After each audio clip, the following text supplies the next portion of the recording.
See if it's working. Hello. Let's see.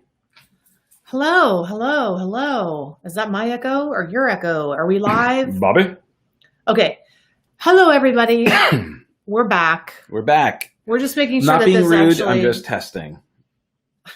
I hate when people go live on their Facebook or Instagram or whatever, and they're checking their phone. There was this one, who is that? One of the Real Housewives that had Kim. Which one? Kim and her daughter, who are like twins of each other, and they were doing that box, see what's inside the box. And literally they started filming. What's in the box? What's in the box? They're gonna open up the box. And they're sitting there for 45 freaking minutes going like this. Oh, why is it? That's the wrong. Going like this. For 45 minutes. And I'm like, what am I? And I watched it. I'm the jerk that watched it. We lost our video. What happened to it? Where did it go? Oh, it's right here. Can you bring it back? Yeah. Thank you. Oh, there's Tim. Okay, guys. Hello. So we might have to change the thing. Listen, we wanted to come on because, you remember the morning show? We did a morning show. Okay. It was like Howard Stern meets. Right? It was good. It was very good. All right. We did it every morning at 6:30 in the morning. And we had our diehard friends join us at 6:30 in the morning. Some of them from the West Coast even. Unbelievable. And we did that for how many months did we do that? 6 or 7 at least. 6 or 7 months. That was a very long time. And then we went rogue. Why did we stop doing that? I think because of me. I was probably like, I don't want to get up and get makeup on. And what am I doing? No, I just think got in the way, right? Stuff happens. And then we're thinking, let's try a different time. Yes. And we could not figure that out. Yeah. So we're trying this time. Wednesdays at 4:30. Yeah. Wednesdays at 4:30. Wednesdays. And we're going live on all of our platforms. And I just want to give a big shout out to my YouTube people because I love you and you watch these videos religiously on YouTube. You guys are unbelievable. Your messages that you send me. Oh my God. It's so great. So I'm glad to be connecting this way.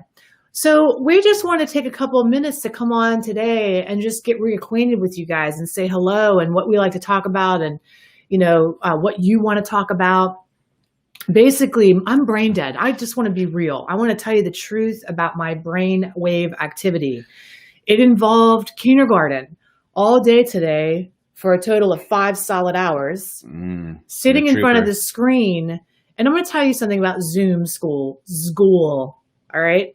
I don't need to tell you because can you tell me if you are a parent and you are doing Zoom school, the school business? Listen. Not quite school, is it? Listen.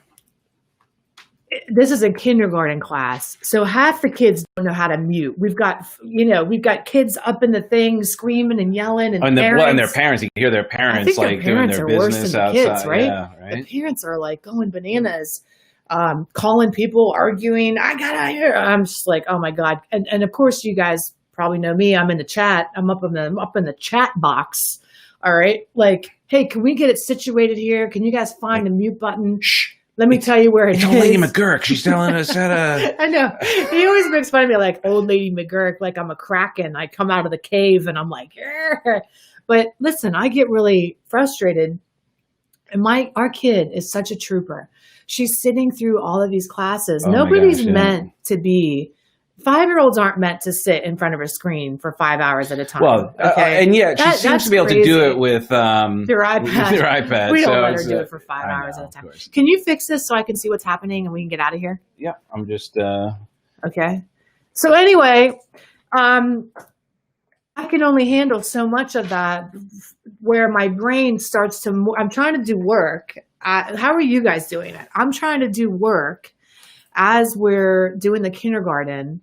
And I'm sitting there. Well, it's hard too, because then Ellie will be like, hey, what are you doing? And also that doesn't help because she gets distracted and wants to participate. Also, a kindergartner cannot do schoolwork on their own. I mean, that's just not going to happen. Well, the other thing is, no offense to anybody, but the lessons are a little pedestrian even to her. So she's like, it's so pedestrian. What are we doing? Counting to 3? Come on. When they're doing the letters, she's like, okay. No, she's really bored. A, she said to me, she goes, She goes, this is baby stuff. She doesn't want to even answer the questions because she goes, it's baby stuff. But I guess that's my fault because I didn't understand what she was supposed to be doing. So I'm like, we're reading. We're reading War up and in Peace. here. She's okay, like, we're reading War and Peace over here and making, doing algebra. And then she's going 3 cubes. I'm like, oh, I'm in trouble. And I was like this slobbering. There's like slobber coming out of her mouth. She's like, and I'm going, this is a disaster. Anyway, we love you, Miss. You know who you are. Yeah. And you're doing a bang up job, a fantastic job. But man, so listen, the F word. We could say, right, when we're thinking about that. But I was thinking the other day, here's the truth. I know everybody says this, but it's really everybody says, oh, it's going to fly. It's another F word. It's going to fly by, right? Just enjoy it while it lasts. This is a short season. And before you know it, they grow up. And it's really easy to say that in hindsight when they're 20 and you're past it, or they're 30 and you're past it. And you're like, it flew by, but it feels long when you're in it. Well, and it feels particularly long now because everything feels longer now. But the truth is it will fly by. So I'm trying to do another F word, which is family, and say to myself, you know what? This is going to pass. They are going to go back into school and have this whole thing change. And so we got to fill out and say the questionnaire. Are you going back to school or are you doing virtual? We're like, back after school. Yes. Did we say that out loud? No, fun. I really am though. I think it's part of having kids older in life. I think because I was so old when I had Elevie that I'm thinking, you know what? I do savor the time a little bit more. I do slow down and sit there and look. We're counting cubes, and I do have that perspective, and it's good I do because otherwise I am the type of person to go crazy listening to that all day long. It's a little much, right? But it is going to fly by. And so I'm trying to relish it. I'm trying to just be in the moment. But I have to tell you, it's like scrolling on if you have dumb people in your feed and you're looking at it for so long, you have to go, read a book or enroll in a class. Yeah, usually when you go to school, you're supposed to feel smarter. But after that, we feel dumber. Like, yeah. So we are enjoying the moment as best we can, having that perspective. And how are you doing? Are you doing the same thing? Man, it's definitely a lot. It's a lot. And we just need to be respectful of everybody. Because you know what?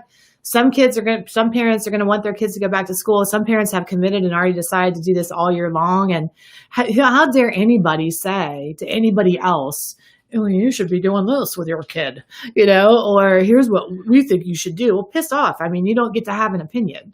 I think that it's hard enough already with everybody trying to figure out what the heck they're going to do. Yeah. And that is, I think, speaks to the other F word. Fear. People are sharing what they think others should do based on their own fear, and they're projecting their own fear. And to get like a little serious for a minute, not that I ever am,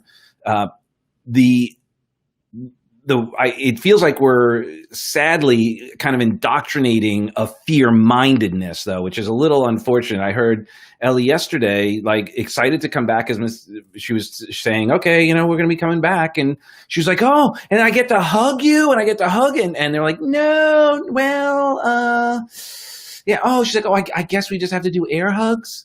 And it just broke my heart as I'm sitting there going, man, like, to eliminate the ability to A, have that kind of contact, and then B, to instill the reason why is because touching somebody might get you sick. Now, obviously, we need to be smart about things, but like, I don't know. I've noticed that, I don't know. Have you noticed that Ellie's like feeling a little more fearful than usual, that there's a hyper awareness? I actually don't think so. And this is going to be a little confrontational. So outside of my nature. I think that she's really confrontational. I think it's your filter that sees that because you're so sensitive to being controlled at all. And actually that conversation with Ellie, she was like, okay, air hugs. She was kind of okay. I know. You were sad. right? But because she's at an age where she doesn't know necessarily what she's right. That she's supposed to be. But she does know to be fearful. She's been more fearful, concerned about things, Ellie worried about. Fears. What are your kids? Ellie is afraid of me dying, which is legitimate because I'm old as hell. All right, that's legitimate. Well, she's afraid of a bear to come in from the yard. She used to ask me, "How old am I going to be when you die?" How old am I going to be when you die? And then she would say, are you going to be like a really old lady when you die? Like, what are you going to be like? And I keep telling her, I'm like, you're really not going to die. I'm just going to come back around as a blue butterfly and you're going to see me and we're energy. You know, I try to explain to her, but yeah, she's fearful of that. She has a natural kind of fear in her about, she didn't want me to ride my bike yesterday because she thought a car was going to run me over. But my only point is I wonder if, not just Ellie, but in general, there is more of that mindset that's freaking people out unnecessarily. So then they go, I mean, like as an example, I shared the one time we were playing racquetball outside when this whole thing first started, racquetball outside. And the woman came running over telling us not to do it. And basically like, you're going to give me COVID. You're going to give me COVID.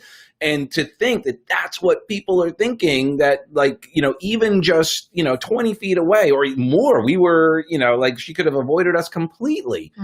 And to think that someone being outside and not even near someone is creating that level of angst, it's no wonder people are going, oh, right. And then what happens when we're acting out of fear, we sadly don't make the best decisions. Well, and the thing is about fear is that we're never really even afraid of what we think we're afraid of, right? We're not really afraid of COVID. What are we really afraid of? What's the fear underneath the fear? I don't know. I don't have it. Right? It's not like we're not afraid to hug people. We're not afraid we're afraid of losing connection. We're afraid, like we play that tape all the way down the road and our fear goes, oh my gosh, if we're not allowed to hold people or touch people, then we create a bunch of robots of people who don't know how to be connected to each other. And if they can't sit apart, if they have to sit apart at school and they can't play, they're not going to know how to interact socially. And we start telling the story and future pacing. And really at the end of the day, all fear kind of boils down to that, oh my God, we're not going to know how to love each other. We're not going to know how to be connected. We're not going to know how to be together. And we have to find ways continually to be encouraging connection in a disconnected position, right? So when we say, oh, we can't hug you. Oh, but you know what she said? She said, Ellie said, and when I do something wrong, when somebody does something, we say sorry. She said this at school the other day. We can't give a hug and say sorry. We have to look at each other and look in your eyes. And look in your eyes and say sorry.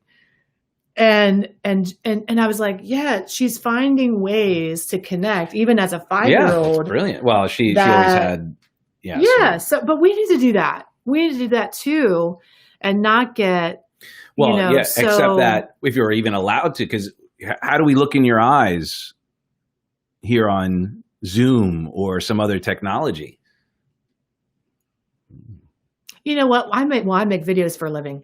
I always feel like I'm looking in people's eyes. I imagine it. I know. No, I mean, I really do. So do totally. I really feel it right now. Yeah. Can you feel it? Can you feel it?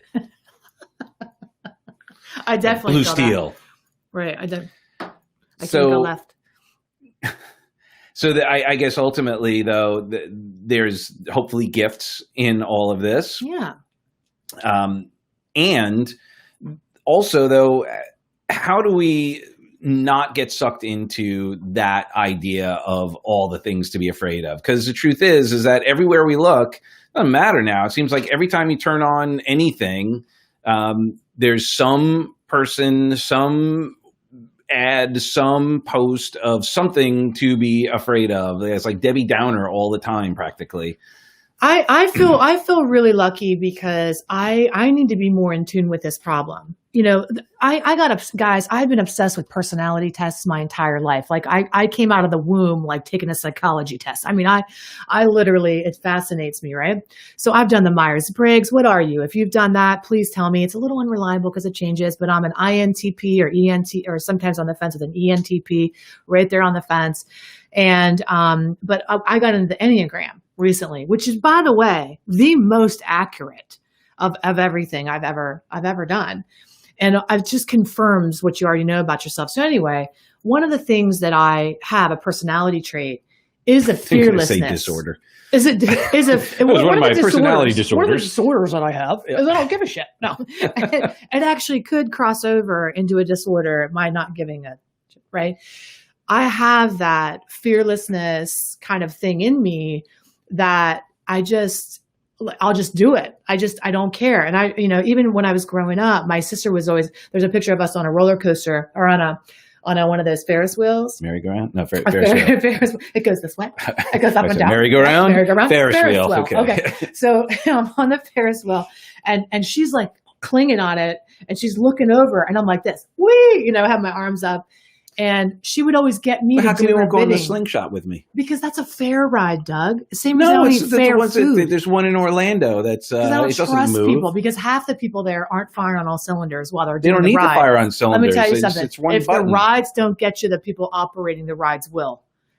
Take a note, guys. Okay, these dangerous people at the fair. It's not a fair. It's built in. It's bolted to the ground. I don't trust in Orlando because I only trust things that are like it's been there proven, for it's like I want to go to slingshot on a country road. It's like, not a country road. It's about? Orlando. It's that people do it all the time. They go. I'm just going to stop on the. So you're asking me. I'm going to stop on the side of the road and go in a contraption that farm guy Bill had. It's not farm guy Bill. Okay? And he goes, "Hey, get in there. I'm going to shoot you up in the air. 100 feet." I don't know. Look, a couple hundred. Just get in there. No, I don't think so. No. Anyway, this Enneagram test. Where was I with this fearlessness? Right. This just. But you know what? How many part of the population do you think has that? This much of the world. So I forget sometimes. That's what makes me a really good coach is like I have that belief, I have that fearlessness, except for that rickety ass ride that you want me to get on. Okay. But the majority of the world doesn't. So I have to remember that, right? People that have a low level base fear are probably really triggered up right now. Yeah. Like the woman on the tennis court was triggered up beyond. Yes. And what happens is when you're in that state of fear, once it starts, it becomes a self-fulfilling prophecy, right? You start feeding it because now your RAS starts activating, right? So now your reticular activator system starts going. So now confirmation bias will now prove that everything that you were afraid of in the first place is accurate. So all the numbers that are coming out, all of the things that maybe you could be afraid of or someone said maybe you should be afraid of, they'll go, oh, see, that just happened. I heard that, Sally's cousin's twice removed uncle who had a dog that walked across the street knows someone who died of COVID. Do you think people are still doing this right now?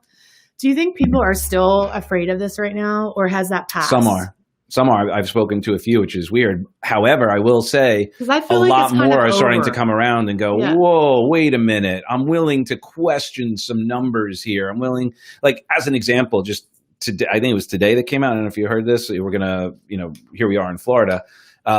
Quest Diagnostics released 75,000 COVID tests yesterday, dating back to April.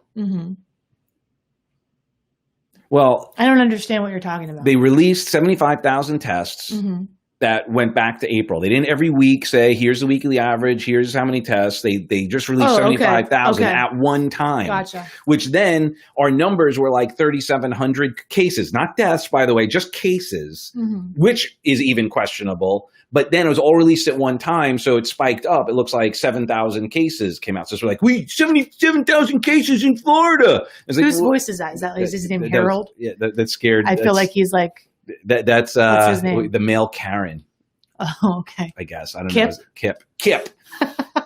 Well, we just made that hey, one up. there's 7,000 cases. It just happened this month. That sounds like a Keith. Like a Keith. Yeah. And then you go, oh, that's it. Oh, yeah, we got to lock it down again. That's it, right? And then that's where then the kids, everybody else starts freaking out. I get it. It's learning, but it irritates me when, Ellie puts the mask on her dolls. Like I understand why she's doing it and all that, but I'm like, man, she's so scared. Her doll needs to have a mask. No, not your filter, honey. She's not scared that her doll has the filter. It's a fashion accessory. No, it's not a fashion accessory either. Because of how we teach her that we are caring for her. Okay. So that's how she cares. That's how she cares. Well, and so she makes sure she puts just the way she puts, special clothes on her doll. She cares for her doll. She brushes their hair. She puts the mask on. And you have a thing because you think the masks are ridiculous. All right. I think we should have the choice. That's right. Right. But so we're a little different in that way where I don't care that much about it. Like there are some things in my life that I care significantly about where I'll fight for that. I'll be like, and you know that I will. And sometimes I'll fight about benign stuff that you're like, are you kidding me right now? Like somebody eating popcorn in a movie theater behind me where they're disrupting my entire movie. And I will give them the death stare and almost like, want to kill them. And you're like, you're ridiculous. Why are you doing that right now? You ridiculous. No, but you feel it inside. I don't blame you. So, but this represents so much more to you because you're such an individualist and just, it's about, any kind of control. So I get it.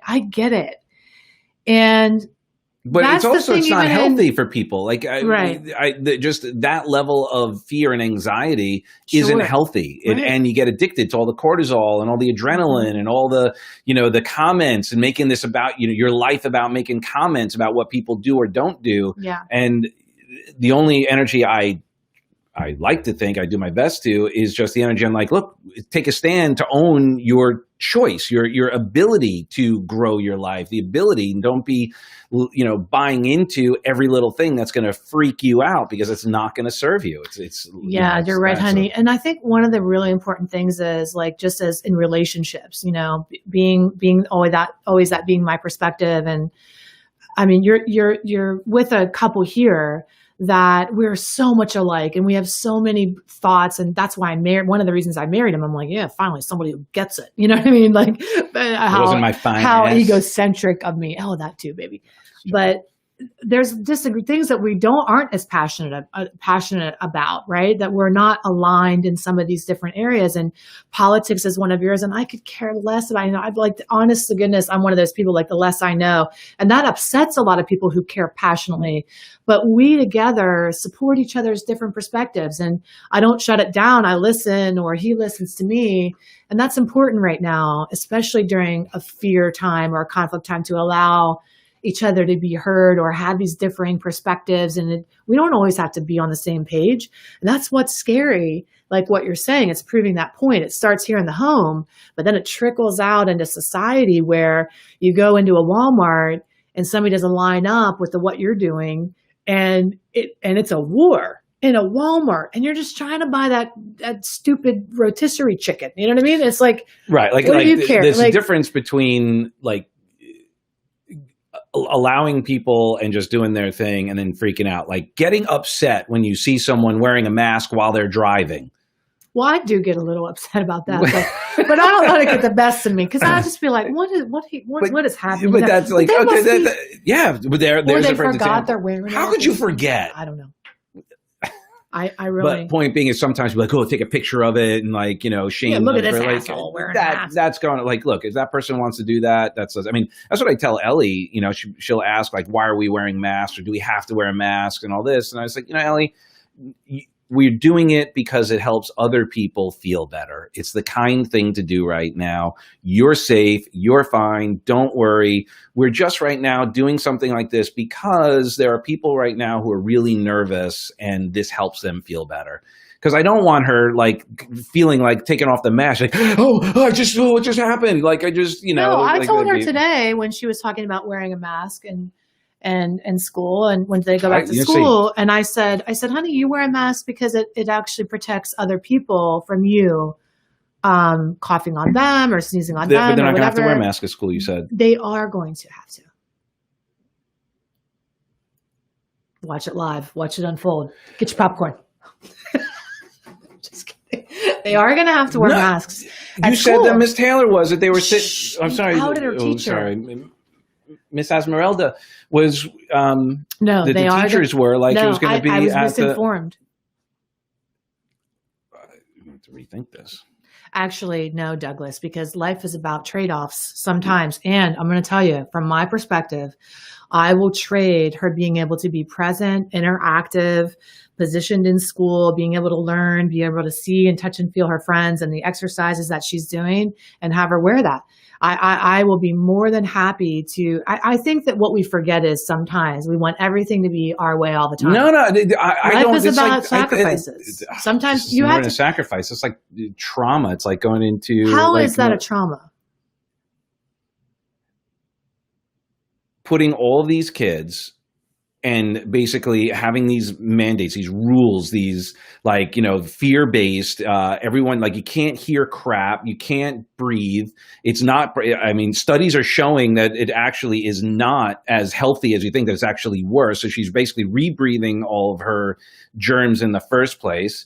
There's like that mindset of like, talk about, they're taking school to a whole other level. We sent her to a Montessori school because we wanted her to not have that like schooling, like, direct, like, okay, automaton, whatever, you know what I'm talking about, making little robots. And we wanted a free thinking, yet here the complete opposite is, man, yeah, I mean, I hear that perspective, and that is definitely. I'm going to start a new movement then, like no mask, because not one child has died, and like almost no children have actually gotten corona. Well, honey, so I hear that perspective, and you're passionate about it. Even like I can't believe it. Like it's beyond me as a conversation, and I thought that I'm going to go find out. There's a couple of groups that look like they were able to create a new mandate. Now, do you see? Get out and vote. Listen, do you local see how, government? Okay. Do you see how, as a couple right now, all right, we're in this situation where my husband is very passionate about this and has intense feelings about it. And it's not my job to talk him out of his feelings. It's not my job to say that's a wrong feeling. It's my job to talk you into mine. Good luck. Right? Because we both have different perspectives. Look, if you were right, I'd agree with you. Right. If you were right, it's obvious to be obvious. But it's to support him and say, man, that's going to be hard. If we do send her back to school, that's going to be really hard for you. You're going to have to deal with those feelings that come up for you and be supportive of everybody's feelings around this. My perspective on it is. I'm just not sure it's the healthiest thing for Ellie. I get it. My perspective is that I think that some things in life, just from where I sit, require a sacrifice. If you want to grow financially, you sacrifice time or energy. If you want to grow physically, you sacrifice money. Are we sacrificing her mental wellness for? I'd rather. I think she can breathe in it. I don't think that's going to be really an issue. I don't. If I felt like her health was really an issue, she couldn't breathe. I think it's more of like I meant the indoctrination. Well, I'm going to tell you, I'd rather her have the interaction socially and emotionally than that matters more to me. So it's a trade-off from my perspective, right? And that's not a right perspective. That's not saying, my perspective is the way. That's an enlightened perspective. So, yeah, or his is an enlightened perspective. It's just we're all having our feelings about things. Yeah, well, I'm going to want some clarity from them to go, what is the criteria to remove those masks? And I want to hear that is a 100% priority to make that a possibility, because I'm sure eventually we're all going to go back to removing them. We have a case study. She did gymnastics for the entire summer. No mask, no incidents. Yeah.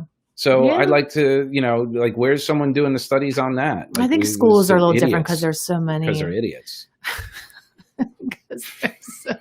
Tell us how you feel, Douglas, about the bureaucracy, fear-based bureaucracy, school system. Yeah. Right. So, yeah, differing perspectives. What's going on in your house? Same kind of debates, I bet, especially if you have little kids right now and you're dealing with this school system, sitch. But let us know. Let us know. We're going to come on here every Wednesday. We're not going to be talking about COVID in schools every Wednesday at 4:30. But today we're just where we're at today and what's happening and what's going on. The purpose is really just come back to what we were seeing instead of this. I'm just trying to make sure it's getting out there. Thank you so much. The purpose is just kind of to create a space for us all because we're all dealing with this at the same time. And it's not that it's about COVID necessarily. It's just kind of the state of the union. It's about real life. Yeah. It's about being authentic and coming out and expressing your opinion. And I think, I think what you're doing, what you're leading by example, which I think is really cool, is that it's you don't have to have a popular opinion to share your opinions. You don't have to have everybody else's belief to share your beliefs. And I think what's happening in the world today is a lot of people are feeling this self-imposed censorship on top of the actual censorship that is happening, where it's like, oh, what's the reaction going to be from people if I talk about how I feel? Are people going to be turned off? Am I going to lose friends? Well, I'm one of those people that I don't care naturally about that kind of stuff. I just say what I need to say anyway. I just always been rooted that way, but most of the world is not. And I think that you're leading by example and saying, I'm just willing to share my perspective. Yeah, and I don't really care. I don't want to hurt anybody. Right. I would never intentionally. It's not malicious. Yeah, but unfortunately, here's the deal. I would never, in this environment, case in point, I would never. Oh, I got a client. I got to wrap it up. You need the office? Yeah. So leave it at this. I would never defriend anybody here on social media or anywhere because of differing opinions. And it saddens me when I see people post things like, if you don't agree with me, if you feel differently than I do, or you feel pro whatever, like if you're not anti-mask, I'm going to defriend you because you're bad.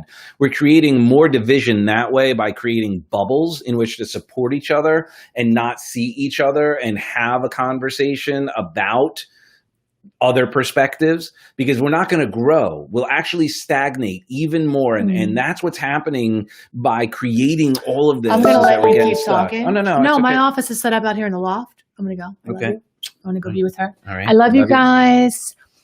He's on a roll, baby. All right. And another thing. Okay, let me get all ready. I'll just tell you what. All right. Now, let me see. What am I going to talk about next? No, seriously. Just please, if you're still here, if you're getting different bits of feedback about your perspective, about your position, it's healthy to have a differing opinion. This is how things are created. New things are created from the strife, from the pressure, from the friction. Fire does not ignite without friction. Now, I'm not suggesting that I'm approving of dangerous things or, going nuts, but it's okay to have differing opinions. When it gets too far, when people start hurting each other, when people start using language that's derogatory, when people start making people wrong for a differing opinion, is very different than going, you know what, I get where you're coming from, but I have a different perspective. Let's meet somewhere in the middle. And here's my only question to anybody who has any opinion like this. Let's just look at it this way. And I'll leave you with this thought.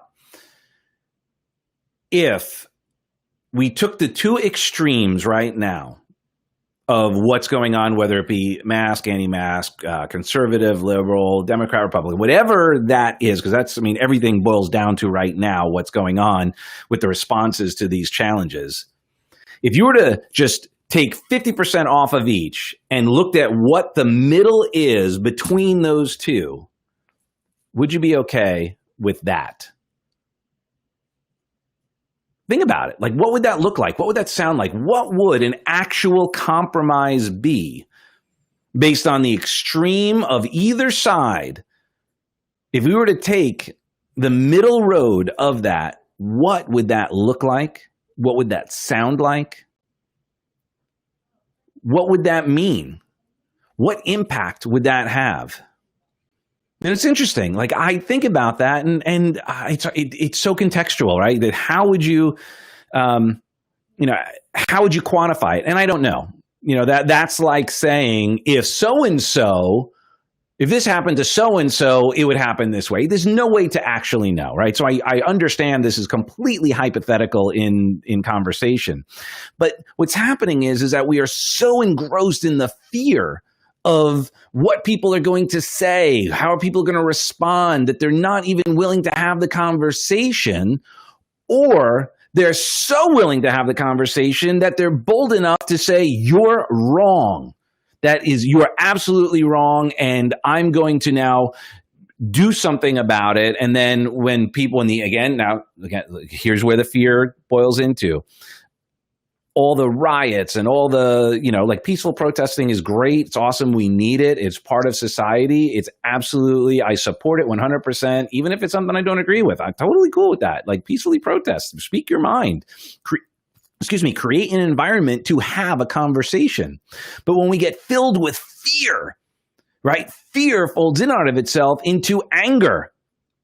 And then from that anger, that's when all these crazy things start happening. That's when we start saying things, we start doing things.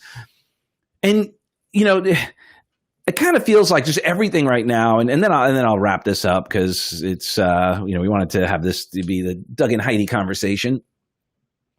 It feels still like, have you ever been to, I was having a friend talk with a friend of mine the other day, and I've said this a couple of times to some people, have you ever been to, I remember when I was 16, 17 years old, when we shouldn't be drinking, we shouldn't be partying really, but that's kind of the rite of passage. And a fight broke out. Yeah, the party is so nuts. It's just, you could just tell it's going to be one of those nights, and everything goes out of control. Fights are breaking out. People are arguing with each other. Maybe there's a car accident. Maybe someone gets arrested. Just things go flying out of control. And like, you're, as a participant, maybe you're in it and you're watching it going, holy crap, things are going out of control. Or you get sucked into it. And I played both. Growing up, I did both. But then, like, the next day, you look back and you go, wow, that was messed up. Man, like, how did I lose control? Well, maybe I was drinking, maybe I was doing whatever, but it's not even just the drugs. And all the dopamine, all of the GABA, all the neurotransmitters, all of the adrenaline, and the cortisol, and all of that is flowing through our body. We're getting addicted to it. That's why you can see these things going on and on and on, because the way this was a slow burn to get us here. Think about it. It didn't just happen. If you look at, 9/11, it was like, boom, something crazy happened. No one had time to think. They're like, whoa, what the hell? Right? And everybody came together. They supported, they did what they could. They showed up, and they were able to do something about it. And then fear started to kick in afterwards, right? And there were some residual experiences and decisions we made and decisions the government made about what they were going to do to keep us safe. And you could go down any course of argument and conversation around what was done and whether that was appropriate or justified or what have you. But what was different with this is that it was a slow burn. This wasn't a hot flash. This was a slow burn where people started to get dragged into it. Confusion, fear, action, confusion, fear. And it just kept dragging out. And then when things started to maybe reel back, then fire would get thrown on it, because now we need to have that energy. Now we're getting used to this cortisol. Now we're getting used to this adrenaline. We're getting used to this fear. And now people are doubling down on the stuff that's keeping the fear in there, because the truth is there's another level of fear. What are we going to do without all of this? Man, could you think about this? Like, doubling down on either, I'm not picking sides right now, on either side of a conversation. Can you imagine if one side finds out empirically that they were wrong, really wrong, and results prove it? That's like, you're hanging out with your best friend, and they say, they break up with their wife or their girlfriend, and then you start talking crap about them, and then they get back together, and you're like, oh my gosh, can't believe I said that. Right? So it's the same thing. People are afraid to go, oh, wow, maybe I was wrong. Maybe that was the right course of action. Maybe that wasn't the right course of action. maybe now's the time to get off the high horse. Stop doubling down on others. Start doubling down on yourself. Start doubling down on yourself. What can you do? What do you stand for? Don't worry about other people.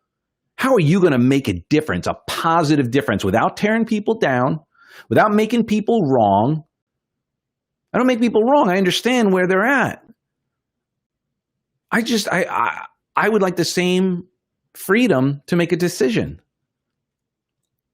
What if you did that for yourself? What if you actually took a step back and said, is this serving me to serve others? Because if we all can agree we want peace, we want health, we want prosperity, in order to do that, we've got to take a step back and go, what is my role? What's my role in it? What can I actually do to make a positive impact? You know, if you think about the Mother Teresa, she said, I will never be anti-war, but I will be pro-peace. Now think about that for a minute. What are we doing? Let's just use COVID as an example. Are we pro-health? Is the government or health people, like, doctors, do you hear enough people going, you know what, I should be pro-health? Like, take care of yourself. Get outside. Get some exercise. Drink lots of great water. Eat healthy food. You hearing a lot of that? No, it's the contrary. Most of the conversation is stay inside, don't go out. If you're going to go to the gym, exercise in an unhealthy fashion by continuing to wear a mask. Don't go to church. Don't go to all this. So I guess the only bit of exercise you could get is if you go out and riot. Then that's okay. And I know it's an extreme, and that's I'm saying it to be relatively inflammatory and pun intended. But my point is that if we were starting to think, instead of people wearing masks, it said, fight COVID, the war on COVID. What if it was, man, I'm going to celebrate my body that God gave me. I'm going to treat it amazingly. I'm going to give it everything it needs so that it can do its job and get me through this. Because now we're here and it's all about co-occurring. People who have diabetes, who are overweight, all of this are major contributing factors. If that's true, why aren't we talking about that? Why isn't that more important? And I believe it is true. I believe any clear-thinking individual would go, you know what? Man, if you had diabetes, if you were overweight, if you had pre-existing conditions, yeah, that makes sense, right? Because all my friends who are freaking out still, who are logically thinking, they're like, well, I'm taking care of my mom who's other, or my wife's got this, or they've got these autoimmune differences. Well, yeah, then do the right thing. I wouldn't go out if I were you, or I would take extra precautions. But are you suggesting that because your mother, if my mom, if I was like immunocompromised, I wouldn't be asking you to not do life. I wouldn't ask you to shut down your business. I wouldn't ask you to do anything. I'm going to take personal responsibility. I'm going to do what I got to do, understanding that other people can do what they got to do. And I take that seriously, and I take my life responsibly. And I would expect someone else to do the same and give you the space and the opportunity to do the same. Soapbox over. So what do you think? Thanks, Scotty. Gosh, good stuff. Thank you. Doug's on fire. Thanks, Todd. Wendy, love you. Yes, awesome. Erica, I hope you're talking about Truth on, if I recall when that came out, is about the rides. But anyway, with that being said, I love you for who you are and who you aren't. Stick around for next Wednesday, where Heidi and I will talk about something else. So if there's something you want us to chat about, get on, come on board. Let's figure out a way we can get you to be a performer with us, share your light. Next time we'll have Heidi have her own microphone, so it'll sound even more gooder. I was the bestest. Thanks, Tim. You rock, brother. How you been? Let's catch up. I see you crushing it out there. You're a real estate rock star. And we will see you soon. God bless. Take care of yourself so you can take care of others. See you soon.